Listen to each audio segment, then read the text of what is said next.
നമ്മളെവിടെ പറഞ്ഞു നിർത്തിയത്? ഹുസൈൻ റളിയല്ലാഹു അൻഹു കൂഫയിലേക്ക് പുറപ്പെട്ടതുമായി ബന്ധപ്പെട്ട്. തയ്യിബ്.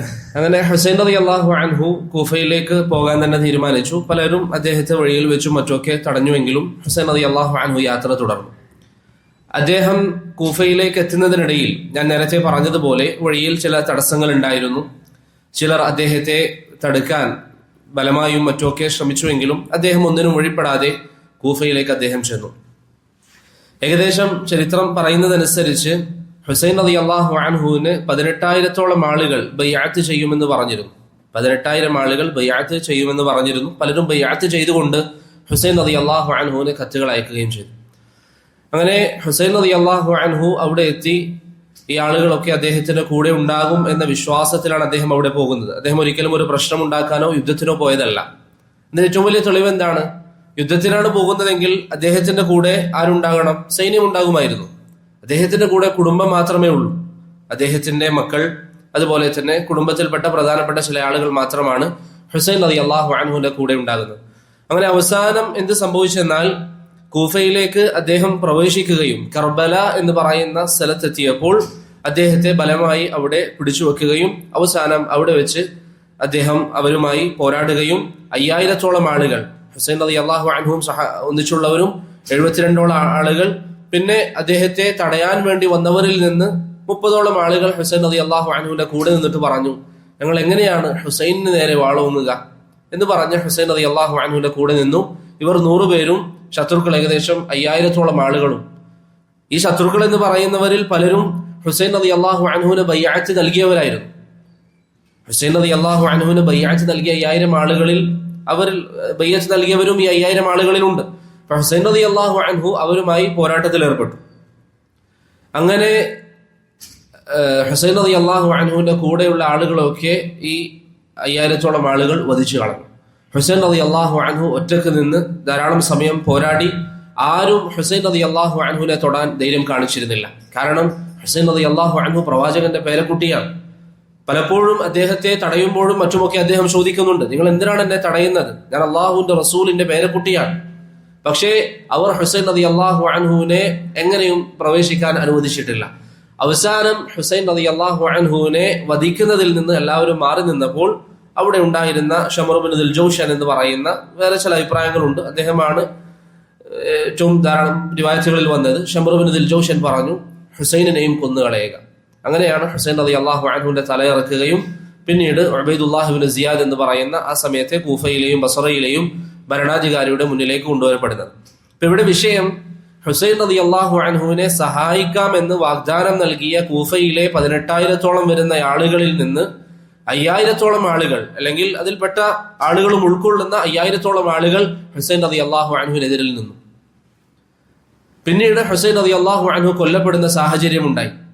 ഇവിടെ 18,000 ആളുകൾ ഹുസൈൻ റളിയല്ലാഹു അൻഹുവിന് ബൈഅത്ത് നൽകി. അതിൽ 5,000 പേർ ഈ യുദ്ധത്തിൽ പങ്കെടുത്തു എന്ന് സങ്കല്പിച്ചാൽ തന്നെ, അല്ലെങ്കിൽ ഈ കലാപവുമായി സഹകരിച്ചു എന്ന് സങ്കല്പിച്ചാൽ തന്നെ, ബാക്കി ഇത്രയും അധികം ആളുകൾ ഹുസൈൻ റളിയല്ലാഹു അൻഹുവിന് വാക്ക് നൽകിയവർ അദ്ദേഹത്തെ വഞ്ചിച്ചു. അദ്ദേഹത്തെ ഒരു തരത്തിലും സഹായിച്ചിട്ടില്ല അവരാരും. ഇത് അവർക്ക് പിന്നീട് പ്രയാസം ഉണ്ടാക്കി. അവരിൽ ചില ആളുകളൊക്കെ പ്രയാസം അവർക്ക് ഉണ്ടായിരുന്നു. പക്ഷേ സാഹചര്യം വരുമ്പോൾ അവർ വഞ്ചിക്കുകയും ചെയ്യുന്നു. അവരിങ്ങനെ വാക്കുകൊണ്ട് എല്ലാവിധ സഹകരണവും നൽകും. അതുകൊണ്ടാണ് ഹുസൈൻ റളിയല്ലാഹു അൻഹുവിന്റെ സഹോദരി സൈനബ് കൂഫയിലേക്ക് പോയപ്പോൾ അവിടുത്തെ സ്ത്രീകളൊക്കെ കരയുന്നത് കണ്ടു. ഹുസൈൻ റളിയല്ലാഹു അൻഹു കൊല്ലപ്പെട്ടതുമായി ബന്ധപ്പെട്ട്. അപ്പോൾ സൈനബ് റളിയല്ലാഹു അൻഹ ചോദിച്ചു, നിങ്ങളുടെ പുരുഷന്മാർ ഞങ്ങളുടെ കുടുംബക്കാരെ വധിച്ചു കളഞ്ഞു, എന്നിട്ട് നിങ്ങൾ കരയുകയാണോ? അപ്പൊ അവർ ഒരു വശത്ത് വാക്കുകൊണ്ട് സമാധാനിപ്പിക്കുമെങ്കിലും മറുവശത്ത് ഈ രൂപത്തിലുള്ള ചില പ്രയാസങ്ങൾ അവർക്ക് നേരിടേണ്ടി വന്നിട്ടുണ്ട്. മുആവിയ റളിയല്ലാഹു അൻഹുവിന്റെ ഈ മകൻ യസീദ് ബിൻ മുആവിയ ഏകദേശം 4 വർഷക്കാലം ഭരണം നടത്തിയതിനു ശേഷം ഹിജ്റ 64 മരണപ്പെട്ടു. ഏകദേശം ആ ഒരു ചരിത്ര തർത്തീബ് നിങ്ങളുടെ മനസ്സിൽ വേണം. ഹിജ്റ 60 ഭരണം ഏറ്റെടുത്തു, 64 മരണപ്പെട്ടു. 40 മുതൽ 60 വരെ ആരാ ഭരിച്ചത്? മുആവിയ റളിയല്ലാഹു അൻഹു. അങ്ങനെ യസീദ് ബിൻ മുആവിയ മരണപ്പെട്ടു. പിന്നീട് ഭരണം ഏറ്റെടുത്തത് യസീദിന്റെ മകൻ മുആവിയയാണ്. യസീദിന്റെ മകന്റെ പേരും മുആവിയ എന്നാണ്. മുആവിയ ഇബ്നു യസീദ് ബിൻ മുആവിയ ബിൻ അബി സുഫിയാൻ റളിയല്ലാഹു അൻഹു. ഇവിടെ യസീദിന്റെ മകൻ, യസീദിനെ സംബന്ധിച്ചിടത്തോളം അഹ്ലുസുന്നയുടെ നിലപാട് എന്താണ്? ഇമാം ദഹബി റഹിമഹുല്ല പറഞ്ഞതുപോലെ ലാ നുഹിബ്ബുഹു വലാ നസുബ്ബു, നമ്മൾ ചീത്ത വിളിക്കാനും പോകുന്നില്ല, ഇഷ്ടപ്പെടുകയും ചെയ്യുന്നില്ല, അദ്ദേഹത്തെ ഇഷ്ടപ്പെടുന്നുമില്ല. ഇമാം അഹ്മദിനോട് അദ്ദേഹത്തിന്റെ മകൻ ചോദിച്ചു, താങ്കൾ യസീദിനെ കുറിച്ച് അല്ലെങ്കിൽ യസീദിനെ ഇഷ്ടപ്പെടുന്നവരെ കുറിച്ച് താങ്കളുടെ അഭിപ്രായം എന്താണ്? ഇമാം അഹ്മദ് പറഞ്ഞു, അള്ളാഹുവിലും റസൂലിലും വിശ്വസിക്കുന്ന ഒരാൾ യസീദിനെ ഇഷ്ടപ്പെടുമോ? അപ്പോൾ ഇമാം അഹ്മദിന്റെ മകൻ ചോദിച്ചു, അങ്ങനെയാണെങ്കിൽ താങ്കൾ എന്തുകൊണ്ടാണ് ശപിക്കാത്തത്? ഇമാം അഹ്മദ് പറഞ്ഞു, മകനോട് ചോദിച്ചു, ഞാൻ ആരെയെങ്കിലും ശപിക്കുന്നത് നീ കണ്ടിരുന്നു എന്ന് പറഞ്ഞാൽ ഇമാം അഹ്മദിന്റെ സ്വഭാവത്തിൽപ്പെട്ടതല്ല ആളുകളെ ശപിക്കുക എന്നുള്ളത്. ഇവിടെ പറഞ്ഞു വരുന്നത്, പ്രിയപ്പെട്ടവരെ, യസീദ് ബിൻ മുആവിയയുടെ മരണശേഷം ഭരണം ഏറ്റെടുത്തത് മുആവിയ എന്ന് പറയുന്ന അദ്ദേഹത്തിന്റെ മകനാണ്. അദ്ദേഹം സ്വാലിഹായ നല്ല ഒരു വ്യക്തിയായിട്ടാണ് ചരിത്രം അദ്ദേഹത്തെ രേഖപ്പെടുത്തുന്നത്. അതുകൊണ്ട് തന്നെ ഭരണം ഏറ്റെടുത്ത് ഏതാനും ചില ദിവസങ്ങൾ കഴിഞ്ഞ അല്ലെങ്കിൽ മാസങ്ങൾ കഴിഞ്ഞപ്പോൾ മുആവിയ, യസീദിന്റെ മകൻ മുആവിയ പറഞ്ഞു, എനിക്ക് ഇതിനോട് താല്പര്യമില്ല, എനിക്ക് ഭരണത്തോട് താല്പര്യമില്ല എന്ന് പറഞ്ഞ് അദ്ദേഹം ഭരണം ഒഴിഞ്ഞു നൽകി. ഈ സമയം ആഭ്യന്തരമായി അല്ലെങ്കിൽ രാഷ്ട്രീയപരമായി നോക്കിയാൽ അവിടെ ഒരു ഭരണാധികാരിയുടെ ഒഴിവ് വന്നു, ഭരണാധികാരി ഇല്ലാത്തൊരു സാഹചര്യം വന്നു. ആ ഘട്ടത്തിലാണ് അല്ലെങ്കിൽ ആ ഒരു കാലയളവിലാണ് മക്കയിൽ ഉണ്ടായിരുന്ന അബ്ദുല്ലാഹ് ബിൻ സുബൈർ റളിയല്ലാഹു അൻഹു മുസ്ലിമീങ്ങളുടെ ഖലീഫയായി പ്രഖ്യാപിക്കുന്നത്. അബ്ദുല്ലാഹ് ബിൻ സുബൈർ റളിയല്ലാഹു അൻ മുസ്ലിമീങ്ങളുടെ ഖലീഫയായി പ്രഖ്യാപിച്ചു. എല്ലാവരും അബ്ദുല്ലാഹ് ബിൻ സുബൈറിന് ബൈഅത്ത് ചെയ്തു. എന്നാൽ ഷാമിലുണ്ടായിരുന്ന അബ്ദുല്ലാഹ് ബിൻ സുബൈർ മക്കയിലാണ്. അലി റളിയല്ലാഹു അൻഹുവിന്റെ മറ്റും ഭരണമൊക്കെ ഉണ്ടായിരുന്ന പ്രദേശം എന്ന് പറയുന്നത് കൂഫയാണ്. എന്നാൽ ഷാമിലുണ്ടായിരുന്ന Marwan bin Hakam Abdullah bin സുബൈറിനെ ബൈഅത്ത് ചെയ്യാൻ ആദ്യം സമ്മതിച്ചെങ്കിലും പിന്നീട് വിസമ്മതിച്ചു. പക്ഷെ പ്രശ്നങ്ങളൊന്നും ഉണ്ടായിരുന്നില്ല. അബ്ദുല്ലാഹ് ബിൻ സുബൈർ റളിയല്ലാഹു അൻഹു ഇസ്ലാമിക രാജ്യങ്ങളൊക്കെ ഭരിച്ചു. മർവാൻ ബിൻ അൽ ഹകം ഷാം ഭരിച്ചു.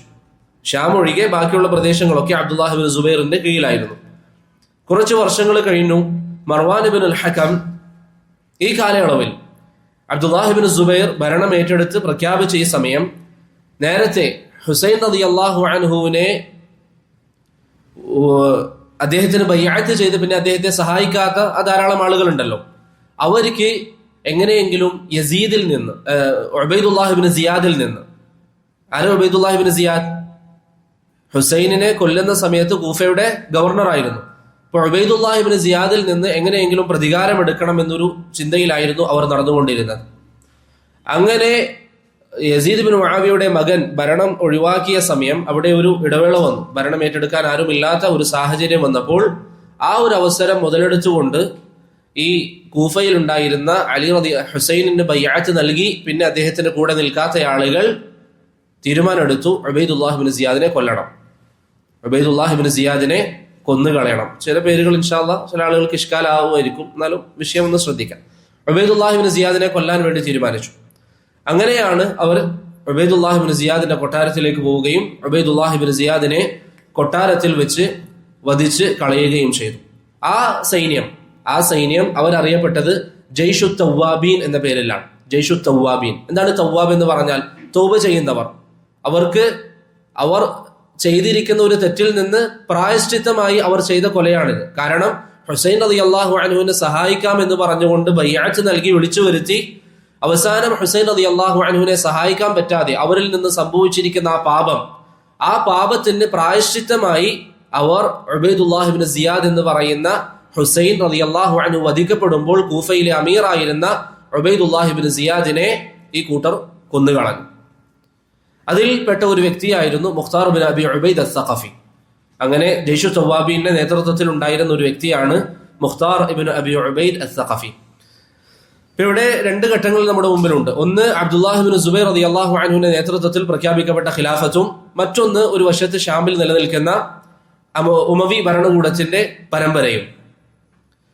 ഇറാഖ് പോലെയുള്ള പ്രദേശങ്ങൾ ഉമവി ഭരണകൂടത്തിന്റെ കീഴിലായിരുന്നു.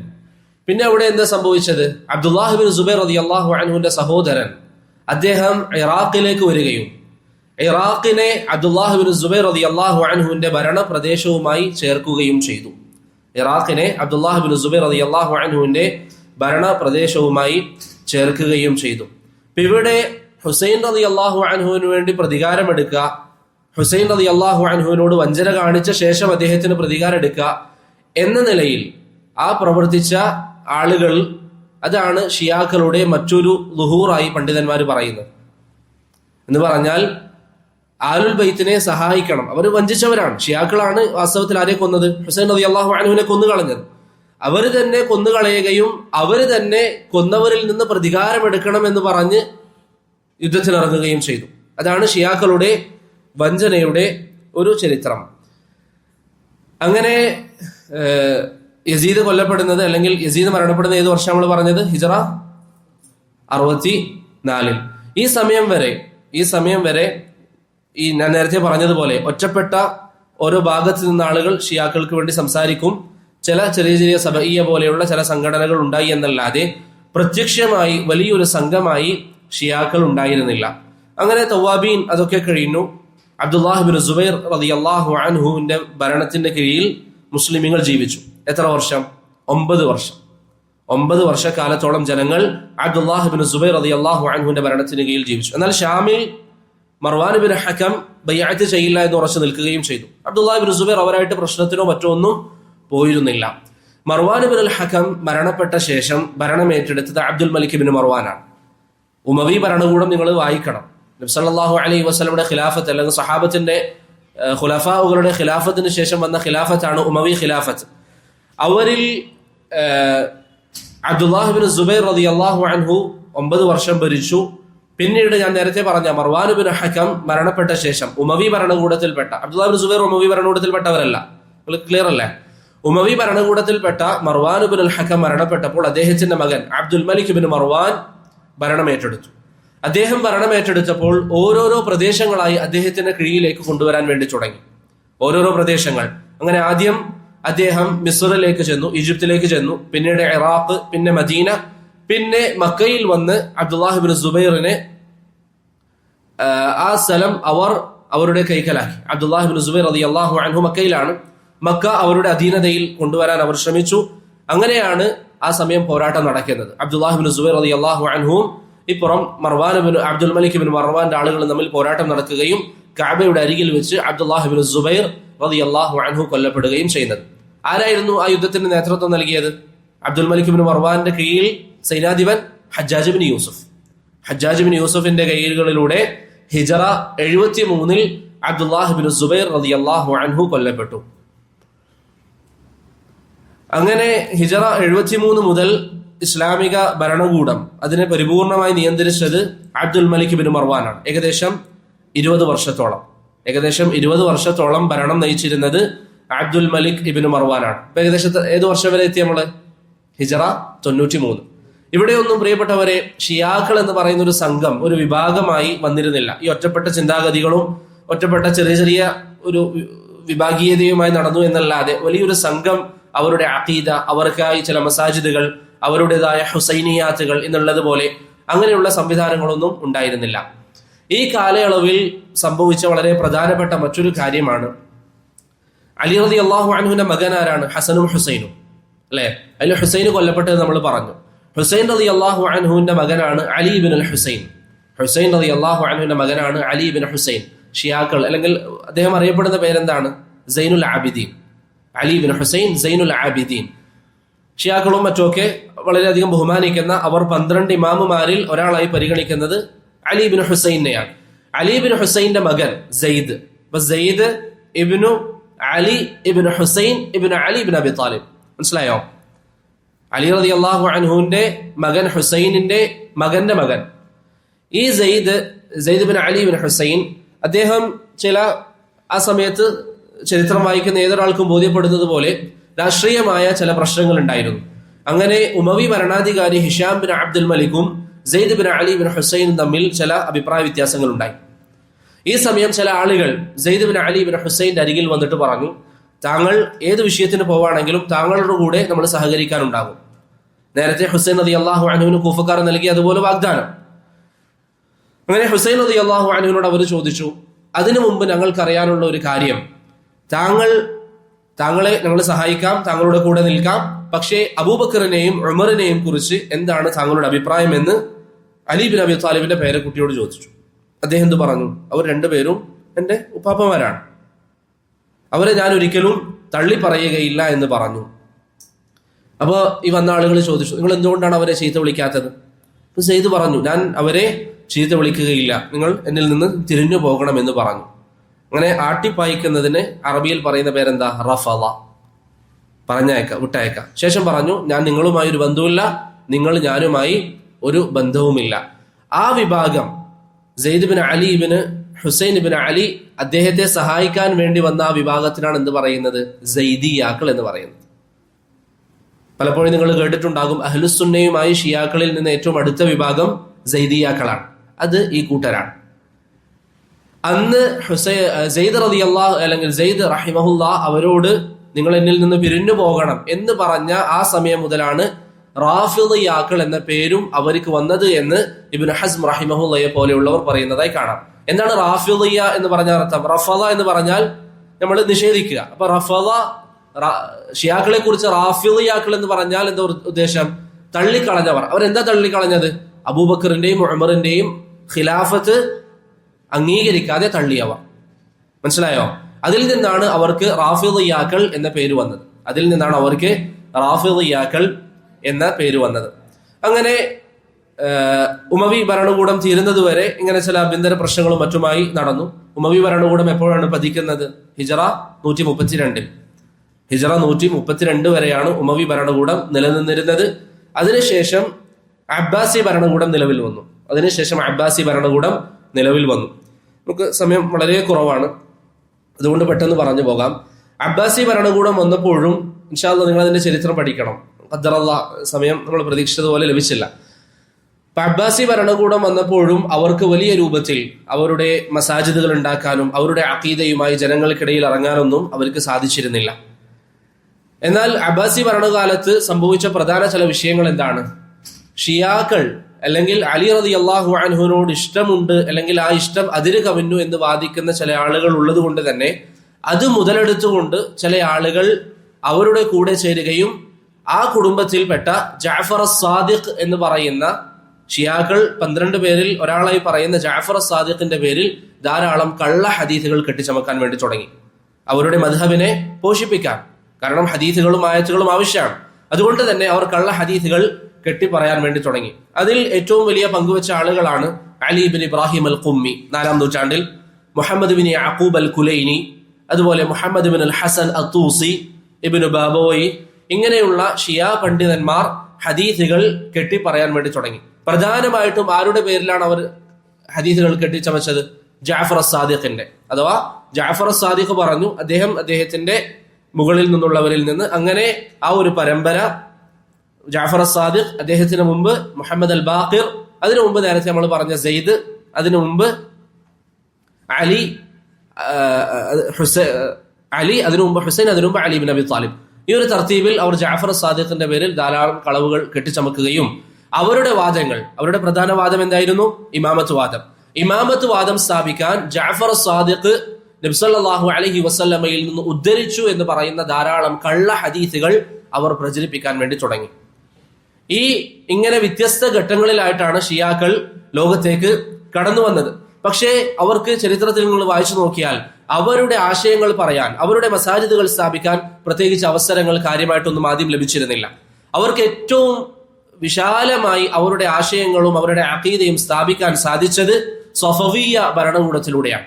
സഫവിയ്യ ഭരണം എന്ന് പറയുന്ന ഹിജറ 907 അഥവാ 10-ാം നൂറ്റാണ്ടിന്റെ പ്രാരംഭത്തിൽ ഒരു ഭരണകൂടം നിലവിൽ വന്നു, സഫവിയ്യ ഭരണം. ആ ഭരണകൂടമാണ് ഷിയ ആശയം ഏറ്റവും വിശാലമായി പ്രചരിപ്പിക്കാനുള്ള സൗകര്യം ഒരുക്കി കൊടുത്തത്. അങ്ങനെയാണ് ലോകത്ത് ഷിയാക്കൾ ഇത്രയും അധികം വ്യാപിച്ച്, എത്രത്തോളം എന്ന് പറഞ്ഞാൽ ഇന്ന് ഏകദേശം 2 രാജ്യങ്ങളിൽ, പ്രത്യേകിച്ച് ഇറാൻ, അവർ ആളുകൾ കൊണ്ടും ധാരാളമുണ്ട്, അവരാണ് ഭരണം. ഇറാഖിലും ഭാഗികമായി ഭരണം അവർക്കാണ്. ഈ രൂപത്തിൽ അവർ അങ്ങനെ ലോകത്തേക്ക് വ്യാപിക്കാൻ വേണ്ടി അവർക്ക് വാതിലുകൾ തുറന്നു കൊടുത്തത് ഷിയഈ ഭരണകൂടമായ സഫവിയ്യ ഭരണകൂടമാണ്. ഇനി നമുക്ക് ഇൻഷാ അല്ലാഹ് അവരുടെ ചില പിഴവുകൾ മാത്രം പെട്ടെന്ന് പറഞ്ഞ് ഇൻഷാ അല്ലാഹ് വിഷയം തീർക്കാം. അവസാനം ഒരു 5 മിനിറ്റ് ആർക്കെങ്കിലും സംശയമുള്ളത് ചോദിക്കാനും. ഷിയാക്കളെ കുറിച്ച് ഞാൻ നേരത്തെ പറഞ്ഞതുപോലെ അവർ ധാരാളം വിഭാഗങ്ങളുണ്ട്. അവരിൽപ്പെട്ട മസ്ഊദി അദ്ദേഹത്തിന്റെ മുറൂജുദ് ദഹബ് എന്ന കിതാബിൽ പറയാണ്, ഷിയാക്കൾ 70-ലധികം കക്ഷികളുണ്ട്. ഷിയാക്കൾ മാത്രം 70-ലധികം കക്ഷികളുണ്ട് എന്ന് അവരുടെ പണ്ഡിതൻ മസ്ഊദി അദ്ദേഹത്തിന്റെ മുറൂജുദ് ദഹബ് എന്ന കിതാബിൽ പറയുന്നതായി കാണാം. ഈ 70-ലധികം കക്ഷികൾ അവരെല്ലാവരും മുസ്ലിമീങ്ങളിൽപ്പെട്ടവരാണോ? അല്ല. എന്നാൽ എല്ലാവരും കാഫിര്യങ്ങളാണോ? അല്ല. വ്യത്യസ്ത രീതികളിൽ അവരിൽ ചിന്തിക്കുന്ന ആളുകളുണ്ട്. ഇപ്പൊ സൈദിയാക്കൾ അവരുടെ അഭിപ്രായം അനുസരിച്ച് അബൂബക്കറിന്റെയും ഉമറിന്റെയും ഖിലാഫത്ത് ശരിയാണ്, പക്ഷേ അവരെക്കാളും ശ്രേഷ്ഠനാരാണ്? Ali bin Abi താലിബാണ്.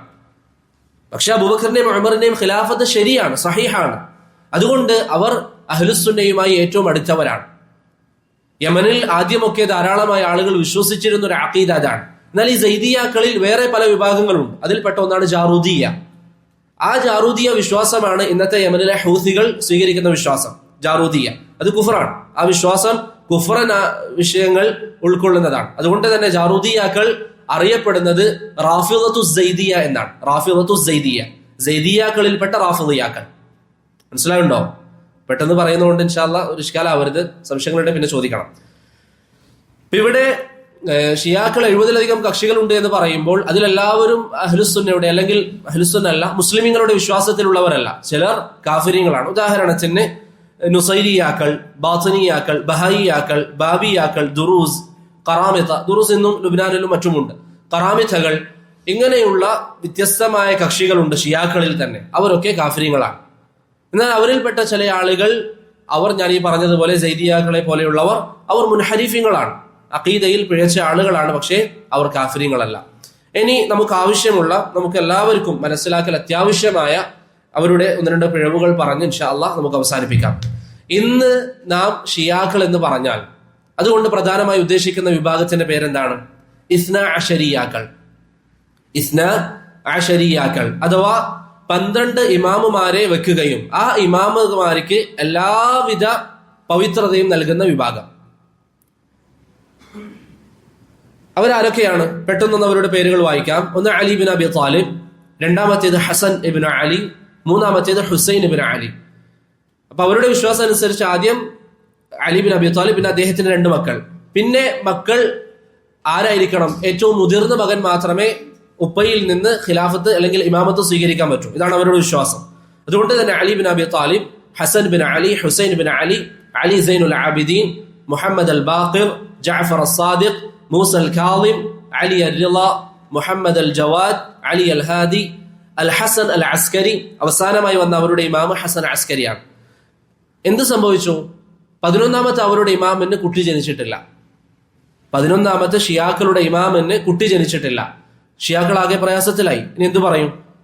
കാരണം മക്കളായിട്ട് വരേണ്ട കാര്യമാണ്. അവർ പറയുന്നത് അള്ളാഹു അവർക്ക് അറിയിച്ചു കൊടുത്തതാണ്, ഇമാമുമാരിലൂടെ മാത്രമേ ദീന് സ്വീകരിക്കാൻ പറ്റൂ. അപ്പൊ 11ാമത്തെ ഇമാമിന് മക്കളില്ല. അങ്ങനെ അവരുണ്ടാക്കിയ ഒരു കഥാപാത്രമാണ് മുഹമ്മദ് ബിൻ അൽ ഹസൻ അൽ അസ്കരി. അവർ പറഞ്ഞു, അല്ല, അദ്ദേഹത്തിന് മകനുണ്ടായിട്ടുണ്ട്, പക്ഷേ അദ്ദേഹം സാമിറ എന്ന് പറയുന്ന, ഇറാനിലെ സാമിറ എന്ന് പറയുന്ന സ്ഥലത്ത് ഒരു ഗുഹയിൽ അദ്ദേഹം ഒളിച്ചിരിക്കുകയാണ്. അദ്ദേഹത്തിന് സമയമായാൽ അദ്ദേഹം പുറത്തേക്ക് വരും. ഇതാണ് ആരുടെ വിശ്വാസം? ഷിയാക്കളുടെ വിശ്വാസം. ഇതാണ് ഷിയാക്കളുടെ വിശ്വാസം. ഈ 12 ഇമാമുമാരെ അംഗീകരിക്കുന്നത് കൊണ്ടാണ് എന്ത് പറയുന്നത്? ഇസ്നൈ അശരിയാക്കൾ എന്ന് പറയുന്നത്. ഇസ്നൈ അശരിയാക്കൾ എന്ന് പറയുന്നത്. അവരുടെ പിഴച്ച വിശ്വാസങ്ങളിൽ ഏറ്റവും പ്രധാനപ്പെട്ടത് ഖുർആനിലുള്ള അവരുടെ വിശ്വാസമാണ്. ഖുർആനിലുള്ള അവരുടെ വിശ്വാസമാണ്. എന്താണ് ഷിയാക്കളുടെ ഖുർആനിലുള്ള വിശ്വാസം? ഇത് സഹോദരങ്ങളെ, ഞാൻ പെട്ടെന്ന് ഉണർച്ചയാണ്. ഞാൻ നേരത്തെ പറഞ്ഞതുപോലെ ഇതൊക്കെ നമ്മൾ പറയുമ്പോൾ ഇതിന്ന് ആരും സ്വീകരിക്കാത്തൊരു മദ്ഹബല്ലേ എന്ന് ചിന്തിക്കരുത്. 2 രാജ്യങ്ങൾ നിലനിൽക്കുന്ന, അതിനേക്കാളും അപകടം ഷിയാക്കൾ എന്തെങ്കിലും ചെയ്യുമ്പോഴേക്ക് അവരെ പുകഴ്ത്തുന്ന പല ആളുകളും നമ്മുടെ നാട്ടിലുണ്ട്. അപ്പൊ നമ്മൾ ചിന്തിക്കുക അവരുടെ വിശ്വാസം എന്താണ്. ഖുർആനിന്റെ വിഷയത്തിൽ ഷിയാക്കളുടെ വിശ്വാസം ഖുർആന് തെളിവല്ല. നമ്മുടെ ഖുർആൻ അവരുടെ വിശ്വാസം അത് തെളിവല്ല. ഇത് നമ്മൾ പറയുന്നതല്ല.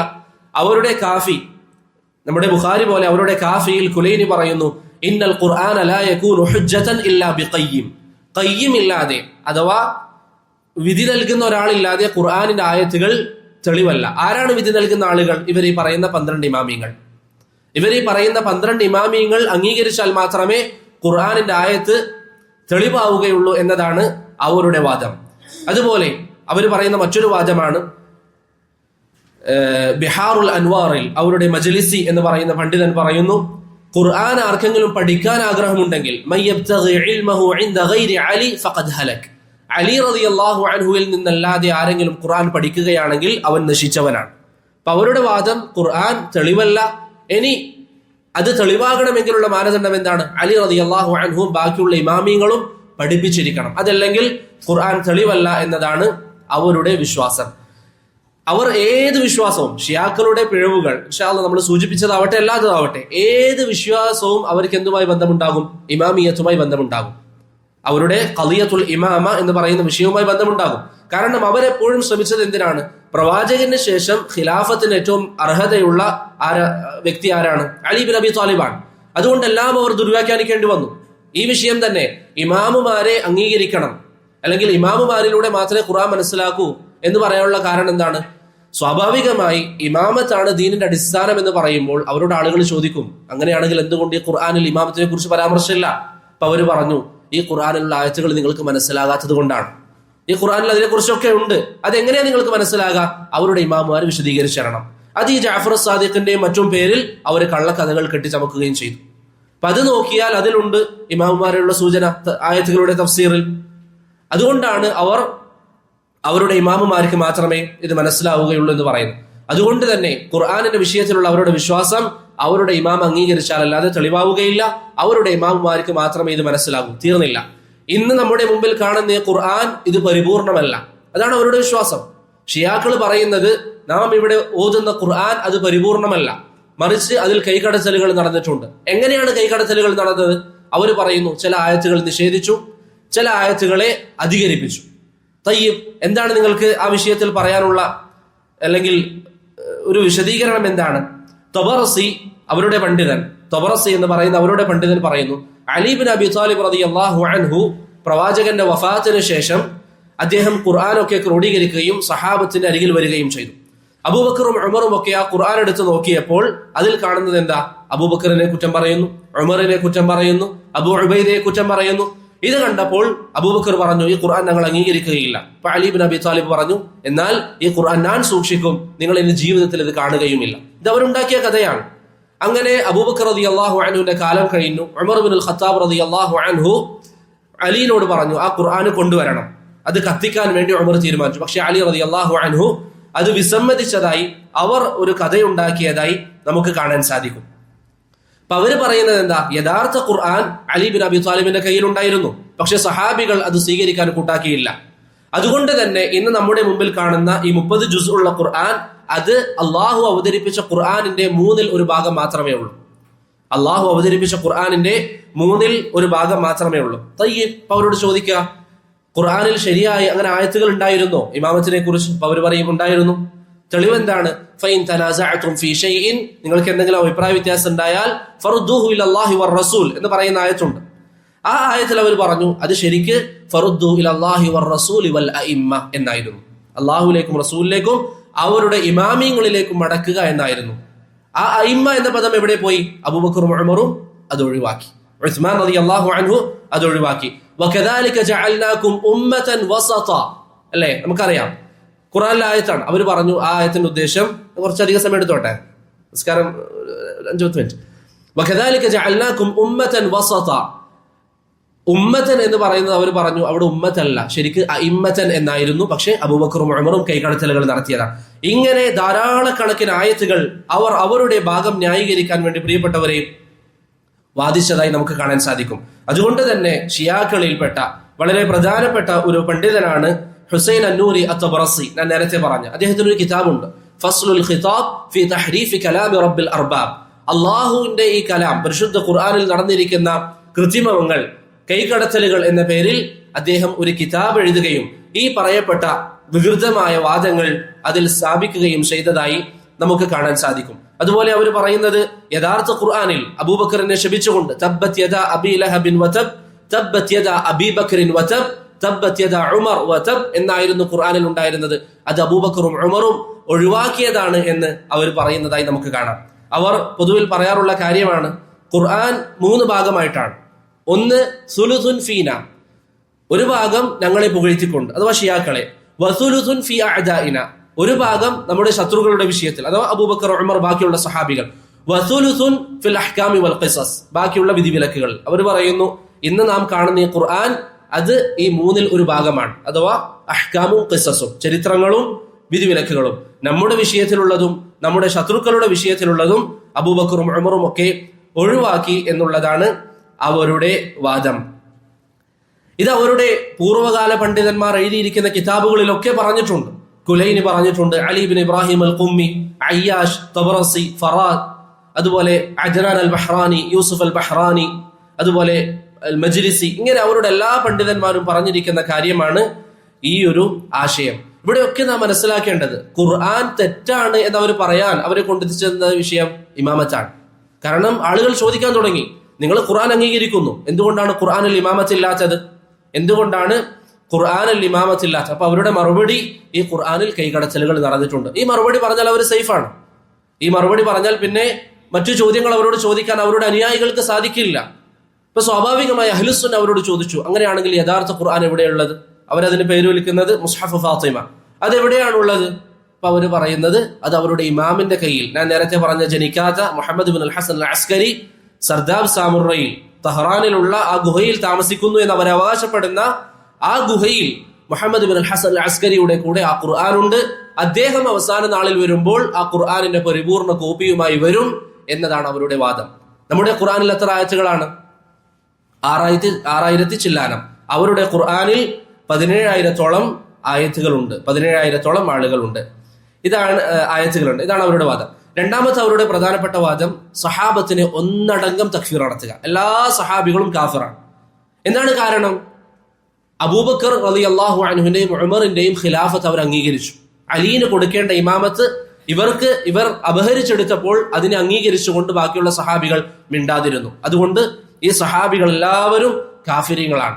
അവരുടെ ഹുമൈനി എന്ന് പറയുന്ന, സമീപകാലം ചത്തുപോയ അവരുടെ ഹുമൈനി എന്ന് പറയുന്നവൻ, അവന്റെ കശ്ഫുൽ അസ്റാർ എന്ന ഗ്രന്ഥത്തിൽ പറയുന്നതായി കാണാം, ഖുർആനിൽ കൈകടത്തലുകൾ നടത്തിയ, ശരീഅത്തിൽ വലിയ അബദ്ധങ്ങൾ കാണിച്ച വ്യക്തികളാണ് അബൂബക്കറും ഉമറും. ആ ഹുമൈനിയുടെ ഖബറിടത്തിൽ പോയി ഖാലിദ് മിഷാൽ എന്ന് പറയുന്ന ഹമാസിന്റെ ഒരു നേതാവ് പൂച്ചണ്ടുകൾ വെക്കുകയും ശേഷം പറഞ്ഞു, ഹമാസിന്റെ റൂഹിന്റെ നേതാവ് ഈ ഹുമൈനിയാണ്. ഈ ഹുമൈനിന്റെ വാദം അബൂബക്കറും ഉമറുമാണ് ദീനിൽ ഈ പറയുന്ന പ്രശ്നങ്ങളൊക്കെ ഉണ്ടാക്കിയത്. ഞാൻ ദീർഘിപ്പിക്കുന്നില്ല. മൂന്നാമത്തെ വിശ്വാസം ബിദ. അവർക്കൊരു വിശ്വാസമുണ്ട്, അഖീദത്തുൽ ബിദ. ബിദ എന്ന് പറഞ്ഞാൽ അള്ളാഹുവിന് ഒരു കാര്യം തോന്നും, ചെയ്യണമെന്ന് തോന്നും, അല്ലെങ്കിൽ അള്ളാഹു വിധിക്കും, പിന്നീട് അള്ളാഹുവിന് തോന്നും അത് വേണ്ടായിരുന്നു. ലാ ഇലാഹ ഇല്ലല്ലാഹ്. അള്ളാഹുവിനെ കുറിച്ച് ഷിയാക്കളുടെ വിശ്വാസം അതാണ്. അള്ളാഹുവിന് ഒരു കാര്യം ചെയ്യണമെന്ന് തോന്നും, പിന്നീട് അത് വേണ്ടായിരുന്നു തോന്നും. അതെന്താണ്? ആ വാക്കിലേക്ക് അവർ എത്തിച്ചത് എന്താണ്? ഞാൻ നേരത്തെ പറഞ്ഞതുപോലെ അവരുടെ വിശ്വാസം അനുസരിച്ച് ഒരു വ്യക്തി, അവരുടെ ഇമാമിയങ്ങൾ, ഈ 12 ഇമാമിയങ്ങളിൽ അവരുടെ തർത്തീബ് എന്താണ്? ഒരു വ്യക്തി മരണപ്പെട്ടാൽ അദ്ദേഹത്തിന്റെ മക്കളിൽ മൂത്ത പുത്രനാണ് അടുത്ത വിലായത്ത് ഏറ്റെടുക്കേണ്ടത്. ഇതായിരുന്നു അവരുടെ വിശ്വാസം. ഇതിലാണ് അവർ വന്നു നിന്നിരുന്നത്. ജഅഫർ സാദിഖിന്റെ മൂത്ത മകൻ ഇസ്മായിൽ ജഅഫർ സാദിഖിന്റെ കാലഘട്ടത്തിൽ തന്നെ മരണപ്പെട്ടു. അപ്പൊ അവരാകെ പരിഭ്രാന്തിയിലായി. കാരണം അവരുടെ വാദം അനുസരിച്ച് ജഅഫർ സാദിഖിന് ശേഷം ഏറ്റെടുക്കേണ്ടത് ഇസ്മായിലാണ്. അപ്പൊ ഇസ്മായിൽ മരണപ്പെട്ടു. അപ്പൊ അവർ റിവായത്ത് ഉണ്ടാക്കി. എന്താണ് അവരുടെ റിവായത്ത്? അവരുണ്ടാക്കി, ജഅഫർ സാദിഖ് അദ്ദേഹത്തിന്റെ ചെറിയ മകൻ അബ്ദുള്ളയെ വിളിച്ചുകൊണ്ട് പറഞ്ഞു, അല്ലാഹു സുബ്ഹാനഹു വ തആലക്ക് ഇപ്പോൾ ഒരു കാര്യം തോന്നിയിരിക്കുന്നു, നിന്നെയാണ് എനിക്ക് ശേഷം ഏറ്റെടുക്കേണ്ടത് എന്ന്. അതുകൊണ്ട് നീ അള്ളാഹുവിന് ശുക്ർ ചെയ്യുക. ഈ ഒരു വാദം അവർ പറഞ്ഞു. അങ്ങനെ അവർ പറഞ്ഞു, ജഅഫർ സാദിഖിന് ശേഷം അദ്ദേഹത്തിന്റെ മൂത്ത മകനല്ലാതെ ചെറിയ മകനെ തെരഞ്ഞെടുക്കാമെന്ന തീരുമാനത്തിലേക്ക് അവരെത്തി. പക്ഷെ എല്ലാ ഷിയാക്കളും അത് അംഗീകരിച്ചിരുന്നില്ല. കാരണം അവരുടെ വിശ്വാസം അനുസരിച്ച് ഈ 12 ഇമാമികൾ എന്നുള്ളത് അള്ളാഹുവിൽ നിന്ന് അവർക്ക് ലഭിച്ച കാര്യമാണ്. അതുകൊണ്ട് തന്നെ ജഅഫർ സാദിഖ് മുതൽ താഴോട്ട് അവർ വീണ്ടും ഭിന്നിച്ചു.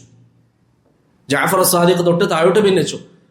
ജഅഫർ സാദിഖിന്റെ മൂത്ത മകൻ അദ്ദേഹം മരിച്ചുവെങ്കിലും അദ്ദേഹത്തെയാണ് നാം ഇമാമായി അംഗീകരിക്കേണ്ടത്. അതുകൊണ്ട് ഇസ്മായിൽ മരിച്ചുവെങ്കിൽ ഇസ്മായിലിന്റെ മൂത്ത മകൻ മുഹമ്മദിനെ ഇമാമായി അംഗീകരിച്ചുകൊണ്ട് ഇസ്മായിലിലേക്ക്, മരിച്ച ആ വ്യക്തിയിലേക്ക് ചേർത്തുകൊണ്ട് ഇസ്മായിലിയ എന്ന് പറയുന്ന ഒരു വിഭാഗമുണ്ടായി ഷിയാക്കളിൽപ്പെട്ട. എന്നാൽ ബാക്കിയുള്ള ഷിയാക്കൾ, അതുകൊണ്ട് തന്നെ ഇസ്മായിലിയാക്കൾ ജഅഫർ സാദിഖിന് ശേഷമുള്ള ഇമാമിമാരില്ലേ, നമ്മൾ പറഞ്ഞ 12 ആളുകളിൽ അവരെ ആരും അംഗീകരിക്കുന്നില്ല, ഇസ്മായിലിയാക്കൾ. എന്നാൽ ബാക്കിയുള്ള ഷിയാക്കൾ ഈ വിഭാഗത്തെയൊക്കെ അംഗീകരിക്കുന്നവരാണ്. നമ്മൾ ഇൻഷാ അല്ലാഹ് കൂടുതൽ പഠിക്കണം. അവസാനത്തെ വിഷയം അവരുടെ പിഴച്ച വിശ്വാസങ്ങളിൽപ്പെട്ടതാണ് മഹ്ദിയുടെ കാര്യത്തിലും അതുപോലെ റജഅ എന്ന് പറയുന്ന വിശ്വാസം. അഹ്ലുസുന്നയുടെ വിശ്വാസം അനുസരിച്ച് ആരാണ് മഹ്ദി? അവസാന നാളിൽ നബി സല്ലല്ലാഹു അലൈഹി വസല്ലമയുടെ പേരുള്ള പ്രവാചകന്റെ കുടുംബത്തിൽ നിന്ന് ഒരു വ്യക്തി വരും. അതാണ് അഹ്ലുസുന്നയുടെ വിശ്വാസം. ഇവരുടെ വിശ്വാസം ആ ജനിക്കാതെ പോയ മുഹമ്മദ് ബിൻ അൽ ഹസൻ അൽ അസ്കരി, ആ സർദാബിലുള്ള ഗുഹയിലുള്ള ആ വ്യക്തിയാണ് മഹ്ദി. ആ വ്യക്തിയാണ് അവസാന നാളിൽ പുറപ്പെടുക. അതുകൊണ്ട് ഇന്നും ഷിയാക്കൾ ഈ ഗുഹയുടെ പുറത്തു പോയിട്ട് എന്ത് പറയും? ഉഖ്റുജ് യാ മൗലാന, ഉഖ്റുജ് യാ മൗലാന, ഞങ്ങളിലേക്ക് പുറത്തേക്ക് വരിക എന്ന് ഇവർ പറഞ്ഞുകൊണ്ടേയിരിക്കും. എത്രത്തോളം എന്ന് പറഞ്ഞാൽ ഇവർ അശ്രദ്ധയിലായിരിക്കെ മഹദി വരുമോ എന്ന് പേടിക്കുന്ന കാരണത്താൽ ഇവർ അവിടെ പറയുന്ന സമയം ഇവർ നിസ്കരിക്കുക പോലും ചെയ്യില്ല. 5 വക്ത് നിസ്കാരം ജമാ ആക്കിയിട്ട് ആദ്യം നിസ്കരിക്കും. എന്നിട്ട് അവിടെ പോയിട്ട് മഹദിയെ വിളിക്കും. അതിന്റെ പുറത്തൊരു വാഹനം തയ്യാറാക്കിയിട്ടുണ്ട്. മഹദി വന്നാൽ മഹദിയെ കയറ്റിയിരുത്താൻ. ഈ മഹദി എപ്പോൾ ജനിച്ചെന്നാണ് അവർ പറയുന്നത്? ഏകദേശം 3-ാം നൂറ്റാണ്ടിൽ. അങ്ങനെ ഒരാൾ ജനിച്ചിട്ടേ ഇല്ല. ചരിത്രത്തിൽ ആ വ്യക്തിക്ക് ഒരു പരാമർശവും. പക്ഷെ ആ വ്യക്തിയാണ് ഖുർആനുമായി ഇന്ന് നിൽക്കുന്നത്. ആ വ്യക്തിയാണ് മഹദി എന്നാണ് അവരുടെ വിശ്വാസം. തീർന്നില്ല. റജഅ എന്ന് പറയുന്ന മഹദിയുമായി ചേർത്ത് അവർ പറയുന്നുണ്ട്. എന്താണ് റജഅ? അവർ പറയുന്നു മഹദി വന്നു കഴിഞ്ഞാൽ അബൂബക്കറിനെയും ഉമറിനെയും ഒക്കെ പുനർജീവിപ്പിക്കും. അതുപോലെ അവരുടെ നേതാക്കന്മാരെയും പുനർജീവിപ്പിക്കും. എന്നിട്ട് അബൂബക്കറിനെയും ഉമറിനെയും കരിച്ചു കളയും. ആയിഷ റളിയല്ലാഹു അൻഹയെ ഖബറിൽ നിന്ന് ഉയർത്തെഴുന്നേൽപ്പിക്കുകയും വ്യഭിചാരിക്കുള്ള ശിക്ഷ നടപ്പിലാക്കുകയും ചെയ്യുമെന്നാണ് ഈ ഷിയാക്കളുടെ വിശ്വാസം. അതുപോലെ ഒട്ടനേകം വിഷയങ്ങൾ അവരുടെ ഉലമാക്കൾക്ക് അവർ വിശ്വസിക്കുന്ന ഇസ്മത്ത്, അതുപോലെ അവരുടെ തഖിയ്യത്ത്, ഇങ്ങനെ ധാരാളം പിഴച്ച വാദങ്ങൾ പ്രിയപ്പെട്ടവരെ ഷിയാക്കളിൽ നമുക്ക് കാണാൻ സാധിക്കും. സമയം കുറവായതുകൊണ്ട് ഞാൻ അധികം ദീർഘിപ്പിക്കുന്നില്ല. അതുകൊണ്ട് എനിക്ക് അവസാനമായി എന്റെ സഹോദരങ്ങളോട് പറയാനുള്ളത്, നിങ്ങൾ ഇവരെ കുറിച്ച് കൂടുതൽ പഠിക്കണം. ഈ പിഴച്ച വിശ്വാസങ്ങൾ പേറുന്ന ആളുകളെ കുറിച്ച് നിങ്ങൾ കൂടുതൽ പഠിക്കണം. എന്തിനാണ് പഠിക്കുന്നത്? ഞാൻ ആവർത്തിച്ചു പറയട്ടെ, ഇത് പഠിക്കുന്നതിന്റെ ഏറ്റവും വലിയ ഉദ്ദേശം, ഇവർ നമ്മുടെ നാട്ടിലുണ്ട്. ഷിയാക്കൾ ഏകദേശം എന്നോട് കഴിഞ്ഞ ദിവസം ഈ വിഷയത്തിൽ അത്യാവശ്യം പഠനം നടത്തിയ ഒരു വ്യക്തി പറഞ്ഞത്, കേരളത്തിൽ മാത്രം 20,000-ത്തിലധികം ഷിയാക്കൾ കഴിഞ്ഞ ദിവസങ്ങളിൽ എന്തോ ഒരു പരിപാടി നടത്തിയതായി പറഞ്ഞിരുന്നു. അത്രയും അധികം ഷിയാക്കൾ കേരളത്തിലുണ്ട്. കൊണ്ടോട്ടി നേർച്ച നടത്തുന്നതും മറ്റുമൊക്കെ ഷിയാക്കളുമായി ബന്ധപ്പെട്ട ആളുകളാണെന്നുള്ളത് വ്യക്തമാണ്. അവർ പിടിച്ചു നടന്ന കൊടിയിലും മറ്റുമൊക്കെ ആ പേരുകളും മറ്റൊക്കെ എഴുതിയിരുന്നു. ഇനി അതൊക്കെ വിട്ടുകളഞ്ഞാലും നമ്മളുമായി ബന്ധപ്പെട്ട എത്രയോ ആളുകൾ ഈ ഷിയാക്കളെ പുകഴ്ത്തുകയും ഈ ഷിയാക്കളാണ് ഇസ്ലാമിന്റെ രക്ഷകരെന്ന് പറയുകയും ഒക്കെ ചെയ്യുമ്പോൾ എത്രമാത്രം ഗുരുതരമായ വാദമാണ്. ഞാൻ നേരത്തെ പറഞ്ഞതുപോലെ ഹമാസിനെ പല ആളുകളും പുകഴ്ത്തുന്നു. ഈ ഹമാസ് പറയുന്നത് ഞങ്ങളുടെ നേതാവ് ഖുമൈനിയാണെന്നാണ്. ഖാലിദ് മിഷാൽ, യൂട്യൂബിൽ നിങ്ങൾ അടിച്ചു നോക്കിയാൽ ഖാലിദ് മിഷാൽ അവിടെ പോയി അദ്ദേഹത്തിന്റെ ഖുമൈനിയുടെ, അബൂബക്കറിനെയും ഉമറിനെയും കാഫിറാക്കിയ ഖുമൈനിയുടെ ഖബറിന്റെ അരികിൽ പോയി അവിടെ പൂച്ചെണ്ട് നൽകിയിട്ട് ഹുവൽ അബുർ റൂഹി ലിദഅവതിന, ഞങ്ങളുടെ ദഅവത്തിന്റെ നേതാവ് ഈ ഖുമൈനിയാണ് എന്ന് ഖാലിദ് മിഷാൽ പറയുന്ന വീഡിയോ, അദ്ദേഹത്തിന്റെ സംസാരം അല്ലെങ്കിൽ ഇറാനിലുള്ള ചാനലുകൾ പുറത്തുവിട്ടത് നിങ്ങൾക്ക് കാണാൻ സാധിക്കും. അതുകൊണ്ട് പ്രിയപ്പെട്ടവരെ, അവരെ പുകഴ്ത്തുന്ന അബുൽ അഅ്ല അൽ മൗദൂദി, അദ്ദേഹം വളരെയധികം അവരെ പുകഴ്ത്തിയ ഒരു വ്യക്തിയാണ്. ഖുമൈനിയുടെ വിപ്ലവമാണ് യഥാർത്ഥ ഇസ്ലാമിക വിപ്ലവം എന്ന് പറഞ്ഞ വ്യക്തിയാണ് അബുൽ അഅ്ല അൽ മൗദൂദി. ഈ രൂപത്തിൽ അവരെ പിന്താങ്ങുകയും അവരാണ് യഥാർത്ഥ ആളുകൾ, അവരാണ് ഇസ്ലാമിന്റെ രക്ഷകർ എന്നൊക്കെ പറയുന്നത് നാം സൂക്ഷിക്കുക. ഞാൻ നേരത്തെ പറഞ്ഞല്ലോ, വല്ലാഹി സുമ്മ വല്ലാഹ്, ഈ പറയുന്ന വാക്കുകൾ റബ്ബിന്റെ മുന്നിൽ വിചാരണക്കെടുക്കും എന്ന് ഉറച്ച ബോധ്യത്തോടു കൂടി പറയുന്നു. ഒരു വിഭാഗത്തോട് വ്യക്തിപരമായി അല്ലെങ്കിൽ കുടുംബപരമായി എന്തെങ്കിലും ദേഷ്യമുള്ളത് കൊണ്ടല്ല, മറിച്ച് ഇത് അള്ളാഹുവിന്റെ ദീനാണ്. അള്ളാഹുവിന്റെ ദീനിനെ ഒരുവൻ പരിഹസിക്കുമ്പോൾ അതിൽ ദിഫാ ചെയ്യുക, പ്രതിരോധിക്കുക എന്നുള്ളത് മുസ്ലിമീങ്ങളുടെ ബാധ്യതയാണ്. ചില ആളുകൾ പറയുന്നത് പോലെ ഇവരെല്ലാം എതിർക്കുന്നു. വല്ലാഹി അല്ല. അങ്ങനെ ഒരാളെ എതിർക്കേണ്ട ആവശ്യം നമുക്ക് എന്താണുള്ളത്? യാ അയ്യുഹല്ലദീന ആമനൂ കൂനൂ ഖവ്വാമീന ബിൽ ഖിസ് വലാ യജ്രിമന്നകും ശനആനു ഖൗമിൻ അലാ അല്ലാ തഅദിലു ഇഅ്ദിലു. നിങ്ങൾ ഒരു വിഭാഗത്തിനെതിരെയും നിങ്ങളുടെ ശത്രുത കാരണത്താൽ സംസാരിക്കാൻ പാടില്ല എന്ന ഖുർആനിന്റെ അധ്യാപനം മുന്നിൽ വെച്ചുകൊണ്ടാണ് പ്രിയപ്പെട്ടവരെ ഈ വിഷയങ്ങൾ പറയുന്നത്. അതുകൊണ്ട് ഞാനിവിടെ പറഞ്ഞ ഏത് വിഷയങ്ങളാണെങ്കിലും അവരുടെ കിതാബുകളിൽ നിന്നാണ് ഞാൻ ഉദ്ധരിച്ചത്. അതുകൊണ്ട് അവരെ അംഗീകരിക്കുക എന്നുള്ളത് ഒരു കാരണവശാലും മുസ്ലിമീങ്ങൾക്ക് പാടില്ലാത്തതാണ്. അവസാനമായി ചില ആളുകളുടെ മനസ്സിൽ വരുന്ന ചോദ്യമായിരിക്കും, അപ്പൊ അവർ മുസ്ലിങ്ങളെ സഹായിച്ചാലോ, അവർ ഇസ്ലാമിന് വേണ്ടി എന്തെങ്കിലും ചെയ്താലോ? നബി സല്ലല്ലാഹു അലൈഹി വസല്ലം പറയുന്നു, ഇന്നല്ലാഹ ലാ യുഅയ്യിദു ഹാദ ദീൻ വലൗ ബിർറജുലിൽ ഫാജിർ. വൃത്തികെട്ടവനെ കൊണ്ടാണെങ്കിൽ പോലും അല്ലാഹു സുബ്ഹാനഹു വ തആല ഈ ദീനിനെ സഹായിക്കും. അങ്ങനെ വിശ്വസിക്കുക എന്നല്ലാതെ അബൂബക്കറിനെയും ഉമറിനെയും ചീത്ത പറയുന്ന, സഹാബത്തിനെ ഒന്നടങ്കം കാഫിറാക്കുന്ന ഒരുവനുമായി നമുക്ക് ബന്ധമില്ല. ഇപ്പൊ ജമാഅത്തെ ഇസ്ലാമിയുടെ ചില നേതാക്കന്മാർ അവർ പറയാറുണ്ട്, നമ്മൾ യൂസുഫ് അൽ ഖർദാവിയെ പോലുള്ള ആളുകൾ വളരെ വ്യക്തമായി പറഞ്ഞതാണ്, ഷിയാക്കളുമായി അഹ്ലുസുന്ന ഒന്നിച്ചു നിൽക്കണം. നിഅമത്തുല്ലാഹ് അൽ ജസായിരി എന്ന് പറയുന്ന അവരുടെ നേതാവ് പറഞ്ഞതായി കാണാം. യൂസുഫ് അൽ ഖർദാവിയൊക്കെ പറയുന്നത് ഞങ്ങളുടെ റബ്ബ് ഒന്നാണ്, ദീൻ ഒന്നാണ്, നബി ഒന്നാണ്. എങ്ങനെയാണ് ഒന്നാവുക? നിഅമത്തുല്ലാഹ് അൽ ജസായിരി പറയുന്നു, മുഹമ്മദിന് ശേഷം അബൂബക്കറിനെ നിശ്ചയിച്ച റബ്ബാണ് നിങ്ങളുടെ റബ്ബെങ്കിൽ ആ റബ്ബുമായി എനിക്ക് ബന്ധമില്ല. നിഅമത്തുല്ലാഹ് അൽ ജസായിരി ഷിയയാണ്. അള്ളാഹുവുമായി അവർക്ക് ബന്ധമില്ല, റസൂലുമായി അവർക്ക് ബന്ധമില്ല. നമ്മുടെ ദീനല്ല അവരുടെ ദീൻ. അതുകൊണ്ട് പ്രിയപ്പെട്ടവരെ, നമ്മുടെ ദീനിന്റെ വിഷയത്തിൽ എപ്പോഴും നാം ശ്രദ്ധയോടെ നിലനിൽക്കണം. അവരുടെ കൂടെ സഹവസിക്കുക, അവരെ ന്യായീകരിക്കുക എന്ന് പറയുന്നതും ഒരിക്കലും ശരിയായ കാര്യമല്ല. നിങ്ങൾ ഏതെങ്കിലും ഒരു ഷിയയെ എപ്പോഴെങ്കിലും കണ്ടാൽ നിങ്ങൾ ഇങ്ങനെ വിശ്വാസം നിങ്ങൾക്കുണ്ടോ എന്ന് ചോദിച്ചാൽ അവരെന്ത് പറയും? ഇങ്ങനെ വിശ്വാസമൊന്നും നമുക്കില്ല. എന്തുകൊണ്ട് അങ്ങനെ പറയുന്നത്? അവർക്ക് ആ വിശ്വാസം ഇല്ലാത്തത് കൊണ്ടല്ല, മറിച്ച് അങ്ങനെ കളവ് പറയൽ അവരുടെ ദീനിൽപ്പെട്ടതാണ്. അങ്ങനെ കളവ് പറയൽ വല്ലാഹി ഇത് അവരുടെ ഗ്രന്ഥങ്ങളിലുള്ളതാണ്. കളവ് പറയുക എന്നുള്ളത് തഖിയ എന്നവർ പേര് വിളിക്കും. അങ്ങനെ കളവ് പറയാ, മനസ്സിലുള്ളതിന് വിപരീതമായി നാവ് കൊണ്ട് പറയൽ അവരുടെ ദീനിലുള്ളതാണ്. എത്രത്തോളം എന്ന് പറഞ്ഞാൽ ഖുർആനിൽ ഒരു ആയത്തുണ്ട്, ലാ തസ്തവിൽ ഹസനതു വല സയ്യിഅ, നന്മയും തിന്മയും ഒരുപോലെയല്ല. അവരുടെ നേതാക്കന്മാർ കുലൈനി അടക്കമുള്ളവർ അതിന് നൽകിയ വിശദീകരണം മനസ്സിൽ ഒന്ന് വെച്ചുകൊണ്ട് പുറത്തു പറയാതിരിക്കലാണ് പുറത്തു പറയുന്നതിനേക്കാളും അഫ്ളൽ എന്നാണ് ഈ ആയത്തിന്റെ വിവക്ഷ എന്ന് കുലൈനിയെ പോലെയുള്ള അവരുടെ സഹീഹുൽ, ഞാൻ നേരത്തെ പറഞ്ഞല്ലോ, നമ്മുടെ സഹീഹുൽ ബുഖാരി പോലെ നമുക്ക് ഇമാം ബുഖാരി എങ്ങനെയാണോ അതുപോലെയാണ് അവർക്ക് കുലൈനി നൽകിയ വിശദീകരണത്തിൽ കാണാം. അതുകൊണ്ട് അവരെ സൂക്ഷിക്കുക. ഏതൊരു വിഭാഗത്തോട് നാം അടുക്കുമ്പോഴും ഖുർആനും സുന്നത്തുമായി അവരുടെ ബന്ധം നാം നോക്കുക. ഖുർആനും സുന്നത്തുമായി ബന്ധമുള്ളവരാണെങ്കിൽ അവരോട് നാം ബന്ധം വെക്കണം. അവർ നമ്മെ ഒഴിവാക്കിയാലും നമ്മെ കുറ്റം പറഞ്ഞാലും അവരെ നമ്മൾ സ്നേഹിക്കണം, അവരെ നാം ഇഷ്ടപ്പെടണം. എന്നാൽ ഖുർആനും സുന്നത്തുമായി ബന്ധമില്ലാത്തവരാണെങ്കിൽ, ഇസ്ലാമിന്റെ എതിരായി പ്രവർത്തിക്കുന്ന ഹവയുടെ ആളുകളാണെങ്കിൽ, അവർ എത്ര അടുത്ത കുടുംബമാണെങ്കിലും അള്ളാഹുവിന്റെ ദീനിന് വേണ്ടി ദിഫാ ചെയ്യുക എന്നുള്ളത് നമ്മുടെ ഉത്തരവാദിത്തമാണ്. അള്ളാഹു സുബ്ഹാനഹു വ തആല നന്നായി ദീന് മനസ്സിലാക്കാനും ദീനിന് വേണ്ടി പ്രതിരോധിക്കാനും നമുക്ക് ഏവർക്കും തൗഫീഖ് നൽകി അനുഗ്രഹിക്കുമാറാകട്ടെ. വ്യക്തിപരമായ വിഷയങ്ങളിൽ പ്രതികാരമെടുക്കുന്നതിന് പകരം അള്ളാഹുവിന്റെ ദീനിന് വേണ്ടി പ്രതികാരമെടുക്കാൻ അള്ളാഹു നമുക്ക് ഏവർക്കും തൗഫീഖ് നൽകി അനുഗ്രഹിക്കുമാറാകട്ടെ. അവസാനം റബ്ബിനെ കണ്ടുമുട്ടുമ്പോൾ അള്ളാഹു തൃപ്തിപ്പെടുന്ന അവസ്ഥയിൽ അള്ളാഹുവിനെ കണ്ടുമുട്ടാൻ അള്ളാഹു നമുക്ക് ഏവർക്കും തൗഫീഖ് നൽകി അനുഗ്രഹിക്കുമാറാകട്ടെ. സല്ലല്ലാഹു അലാ മുഹമ്മദിൻ വഅലാ ആലിഹി വസഹ്ബിഹി വസല്ലം.